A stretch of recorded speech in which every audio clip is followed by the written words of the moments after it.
Hi friends, welcome back to our YouTube channel.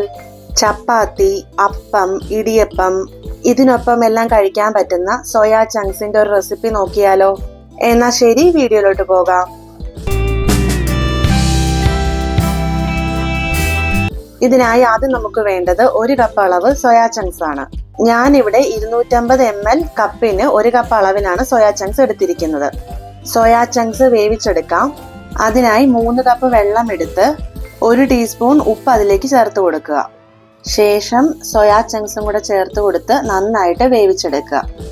വെള്ളം തിളച്ചു കഴിഞ്ഞ് 2 മിനിറ്റ് കൂടി തിളപ്പിച്ചാൽ മതിയാകും. നോർമൽ വാട്ടർ മാറ്റി മാറ്റി ചേർത്ത് കൊടുത്ത് 2-3 പ്രാവശ്യം നന്നായിട്ട് പിഴിഞ്ഞെടുക്കാം. വെള്ളം തിളയ്ക്കുമ്പോൾ ഉപ്പ് മറക്കാതെ ചേർത്ത് കൊടുക്കണം. ഇപ്പോൾ നമ്മൾ ഉപ്പ് ചേർത്ത് കൊടുത്താൽ മാത്രമേ സോയാബീനിൽ നന്നായിട്ട് ഉപ്പ് പിടിച്ച് കിട്ടുകയുള്ളൂ. കൂടാതെ വെള്ളം നന്നായിട്ട് പിഴിഞ്ഞ് കളഞ്ഞെടുക്കുകയും വേണം.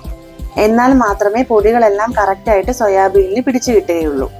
പാൻ അടുപ്പത്ത് വെച്ച് 2 ടീസ്പൂൺ കോക്കനട്ട് ഓയിൽ ചേർത്ത് കൊടുക്കാം. എണ്ണ ചൂടായി വരുമ്പോൾ 2 ചെറിയ പീസ് കറുവപ്പട്ട, 2 ഏലയ്ക്ക, 1/2 ടീസ്പൂൺ ഇഞ്ചി, 1/4 ടീസ്പൂൺ വെളുത്തുള്ളി അരിഞ്ഞത്, ഇതിന്റെ എല്ലാം പച്ചമണം മാറുന്നത് വരെ മൊരിയിച്ചെടുക്കുക. പെട്ടെന്ന് തന്നെ ആയി കിട്ടും, കരിഞ്ഞു പോകാതെ പ്രത്യേകം ശ്രദ്ധിക്കുക. പാകമായി വരുമ്പോൾ അത്യാവശ്യം വലിയ 2 സവാള അരിഞ്ഞ് ചേർത്ത് കൊടുക്കാം. കൂട്ടത്തിൽ കുറച്ച് ഉപ്പ് കൂടി ചേർത്ത് കൊടുക്കാം. നല്ല ഗോൾഡൻ ബ്രൗൺ കളർ ആവുന്നത് വരെ വഴറ്റിയെടുക്കാം. ഉപ്പ് ചേർത്ത് കൊടുത്തു കഴിഞ്ഞാൽ പെട്ടെന്ന് തന്നെ വഴണ്ട് കിട്ടും.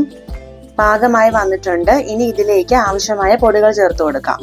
2 ടീസ്പൂൺ കാശ്മീരി മുളക് പൊടി, 1 ടീസ്പൂൺ കുരുമുളക് പൊടി, 2 ടീസ്പൂൺ മല്ലിപ്പൊടി, 1 ടീസ്പൂൺ പെരുംജീരകത്തിന്റെ പൊടി കൂടി.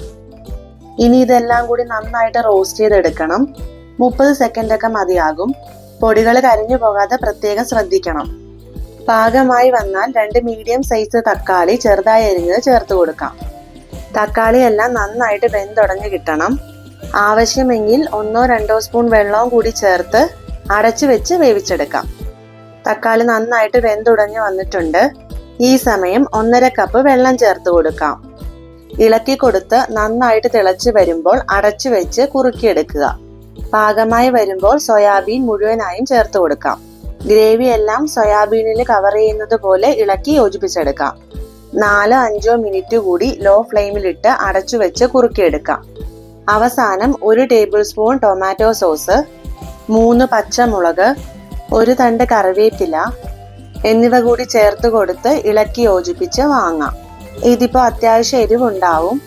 എരിവ് കുറയ്ക്കണമെന്നുണ്ടെങ്കിൽ കുരുമുളക് പൊടിയുടെ അളവും മുളക് പൊടിയുടെ അളവും കുറച്ച് ചേർത്ത് കൊടുത്താൽ മതി. ടേസ്റ്റി ആയിട്ടും വളരെ എളുപ്പത്തിലും തയ്യാറാക്കാൻ പറ്റുന്ന സോയാ ചങ്ക്സിന്റെ റെസിപ്പിയാണിത്. വീഡിയോ ഇഷ്ടമായിട്ടുണ്ടെങ്കിൽ സബ്സ്ക്രൈബ് ചെയ്യാൻ മറക്കരുത്. ലൈക്ക് ചെയ്യാനും എല്ലാവരും ട്രൈ ചെയ്ത് നോക്കിയിട്ട് അഭിപ്രായങ്ങൾ പറയാനും മറക്കരുതേ. എന്നാൽ ശരി, പുതിയൊരു വീഡിയോ ആയിട്ട് കാണാം. താങ്ക്